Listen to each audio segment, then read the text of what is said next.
and I start to hear whispering coming from the two guys in the back. And it was right then that I felt that my suspicions were coming true. Like I just knew something was coming. So I just thought to myself, it, I have nothing to lose now. He goes, let us out of the car or I'm gonna shoot your ass. So I was pretty confident that the only thing that was keeping me alive at this point was the speed that I was going. There is an unwritten code in Brooklyn. You don't tell anyone else's stories, and you don't talk about anyone else's business. Every story I tell is mine. Locations, names, and specific details have all been changed to honor that code. This is Brooklyn Files, the real stories.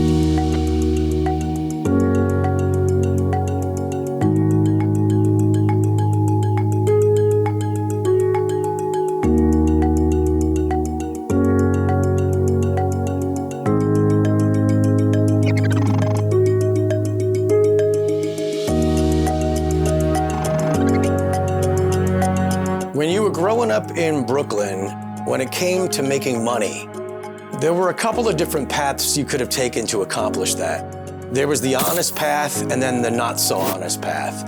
On many occasions as a teenager, let's just say there were business opportunities presented to me where had I taken that path, it could have been much more lucrative than if I'd taken the honest path, to be honest. And growing up, we'd always known some guys that had taken the other path. And just knowing these guys often presented opportunities to get alternative jobs, if you know what I mean. I was raised by my mom and partially by my grandmother. Growing up, my grandmother lived just a few miles from us, and she would watch us quite often whenever my mom would go out. So both my mom and my grandmother had a lot of influence on me, and they were both very honest people. My grandmother always told us to stay out of trouble, and my mom always did her best to instill those same values in us our whole lives. The two of them would always drive home that message over and over to us. No matter how tempting it was to take up those people on those offers, somewhere in the back of my mind, I would always hear my mom and my grandmother's voice telling me to stay away from those people. I always stayed on the straight and narrow path my whole life. When you're a young teenager in Brooklyn, there are numerous honest ways that one could make money. You either had a paper route, or you worked at a delicatessen, or a pizzeria, or a bakery, pastry shop, that kind of thing. There's always plenty of those in Brooklyn, so it was usually pretty easy to get jobs in those kinds of places. I'll never forget the worst job that I ever had. When I was around 15 years old, I was scraping floors at a bakery for minimum wage. Back in 1984, that year, the minimum wage was $3.35. And I would have to grab a scraper, get on my hands and knees, back in the baking room where they baked all the cakes and the pastries, and I would have to scrape all the gunk from the baking room floor that gathered throughout the day when they were baking. After that, I had to go down to the basement and grab several 100-pound bags of flour and then drag them up the stairs one at a time, and it was awful. I think I only lasted at that job about 3 weeks max, and then I quit. What a miserable job. Another terrible job that I had was sorting out the bottles that people would return to get their 5-cent deposits back. So they would return the bottles back to the grocery store where they bought them, and then it was my job to sort out the 2 liters, the 1 liters, the cans, separate them, and then I had to put them in separate bins so the store could send them off and get their money from the distributor. So I would always get people's saliva from the bottles and cans on my hands and then like running down my arms. It was completely disgusting. It had a weird smell that I'll never forget. But that wasn't the worst of it. When I was sorting these bottles and cans, I would do it in the basement of the grocery store. So next door to the grocery store was a taxidermy shop. So the basement was directly under this taxidermy shop, and right in the spot, of course, where I had to stand and do my work sorting out these bottles, there would be blood and guts dripping down from the ceiling onto the floor right where I stood. Sometimes it would hit me in the shoulder or on the arm, and it was like this puree that would like steadily drip. It was disgusting. Like I said, just to stay on the straight and narrow path, I had to have some really bad jobs. One of those jobs was driving a cab. I was 19 years old. The year was 1988. I drove for this private car service company. I would work on the late night shift. The shift started around 8 p.m. and went till around 5 a.m. What could possibly go wrong driving a cab during those hours in Brooklyn, right? Well, during those hours, I don't need to tell you that there are some really shady characters walking around Brooklyn like they're zombies. Even back in those days, this one particular night was a weeknight in the middle of the winter, and I'm just waiting for my next fare. The car service office was in a neighborhood where there were a lot of bars and restaurants, though they were all closed at this point of the night because it was probably around 1 a.m. By this time of the night, the only people that are out in this neighborhood, especially on a weeknight, are the drug addicts, the zombies, the shady people that are up to no good. It's just not good. Now, don't forget, this was well before cell phones and smartphones, so there was no digital trail left behind by anyone if they were calling for a cab. It just wasn't like it is today. It was all payphones and cash, so unless you were calling from your home phone, there was virtually no way to trace the transaction in those days. This was also in the days before cameras were everywhere, so a criminal back then could feel a little more emboldened to do something without being caught. Well, I was just sitting in my car this night, late at night, waiting for a call on the radio, hoping to get a fare. The avenue is completely deserted. All you see is the traffic lights changing up and down the avenue with no one to be seen on this deserted street. No cars, no people. When out of nowhere, I see these two guys appear, and they're now walking towards my car. One of the guys motions to me to roll my window down, and he says something like, "Hey, are you a car service?" And I said, "Yeah." He says, "Can you take us someplace?" So I asked him where he was going. Now, most of our customers, you have to know, would call the phone number and order a car. Our telephone number was posted by the payphones of all the slimy no-tell motels and all the bars in the neighborhood. That was where we got a lot of our calls that late at night. We didn't normally just take walk-up fares, from people just walking up to us. That was kind of rare, so I reluctantly unlocked the doors thinking I might as well take these guys since I need to make money tonight. So these guys, they get in the back of the car. They look to be around 25, 26 years old.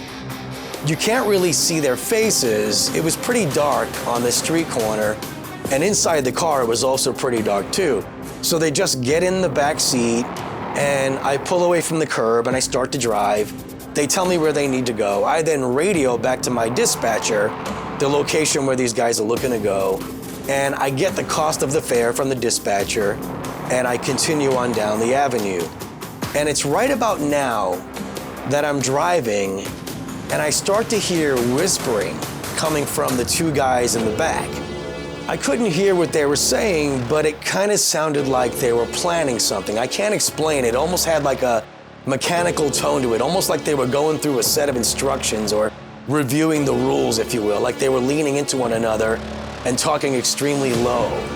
And I took this as looking kind of suspicious, and so my adrenaline immediately starts pumping because I just felt like something wasn't right about their body language, like it was just instinct. And the way they were talking so low, it was obvious that they didn't want me to hear what they were saying.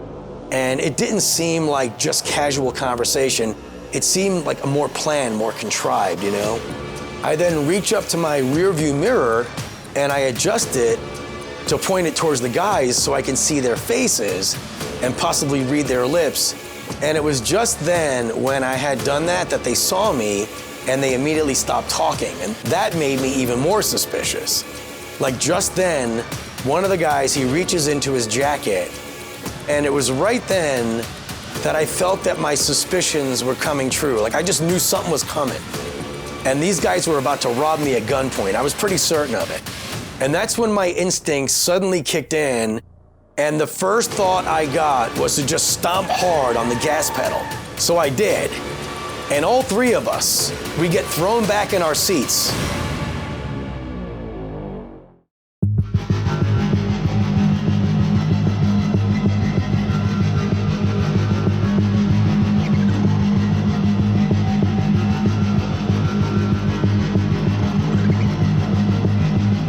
I was pretty certain these guys were about to rob me at gunpoint. My immediate instinct was to stomp on the gas pedal and see how fast this car can go.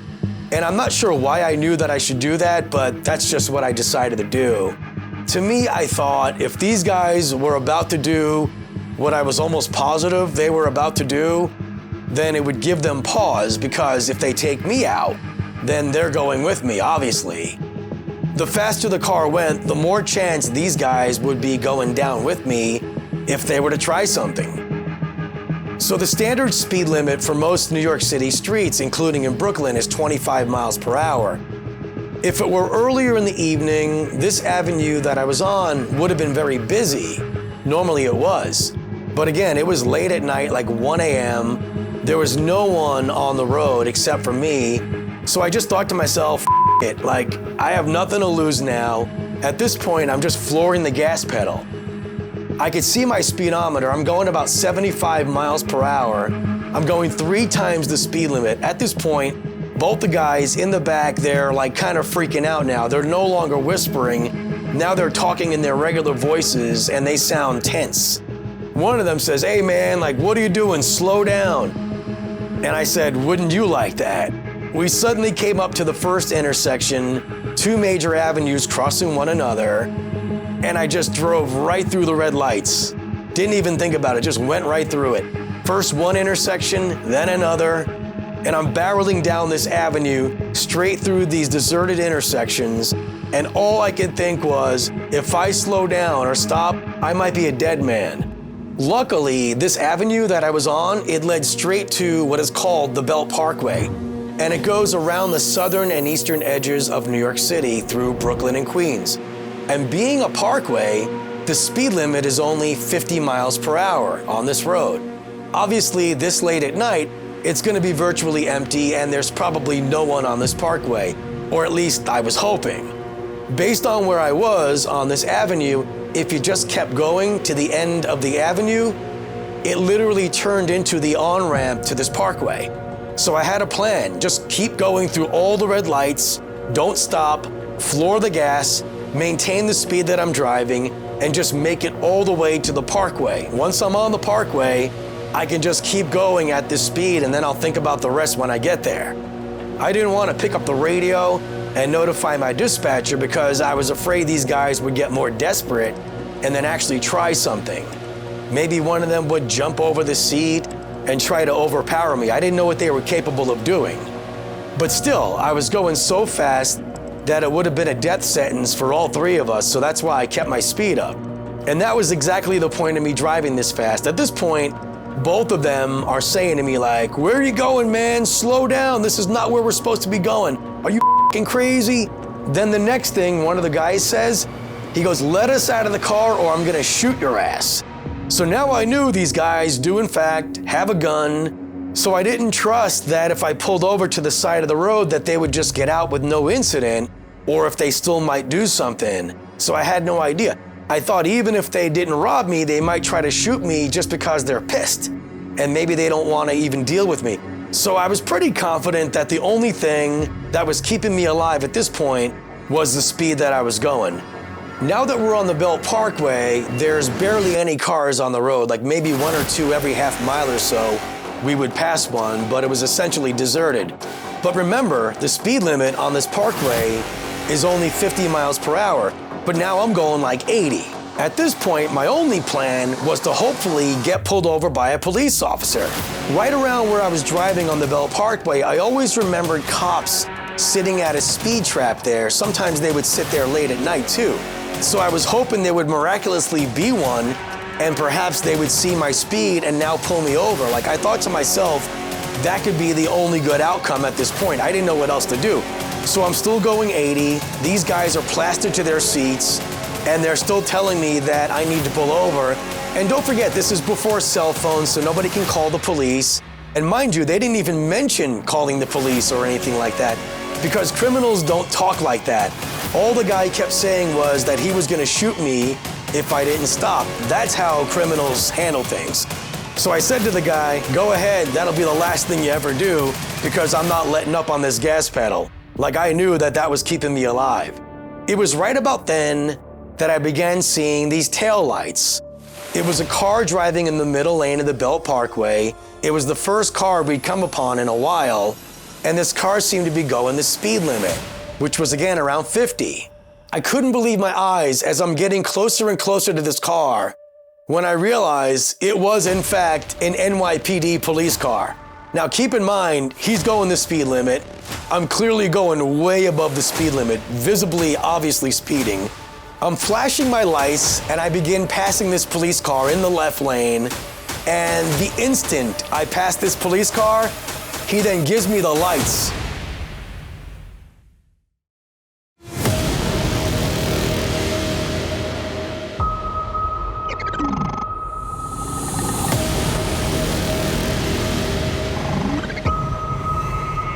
These two holdup guys are passengers in my cab.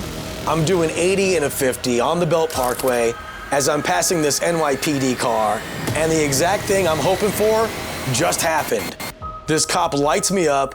Now you would think that these guys in my back seat who were moments ago telling me to pull over and stop the car, they were obviously freaking out a moment ago. You'd think they would be more than thrilled that this cop was about to pull us over, right?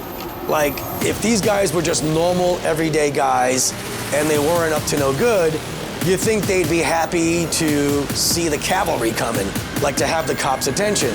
But no, the next thing out of their mouths is, keep going, don't stop for him. When they said that, this was more than enough confirmation to me that these guys were thugs and they were planning to stick me up. I then had to make a decision. Do I keep going or do I finally pull over? Now that the police are lighting me up here on the Parkway.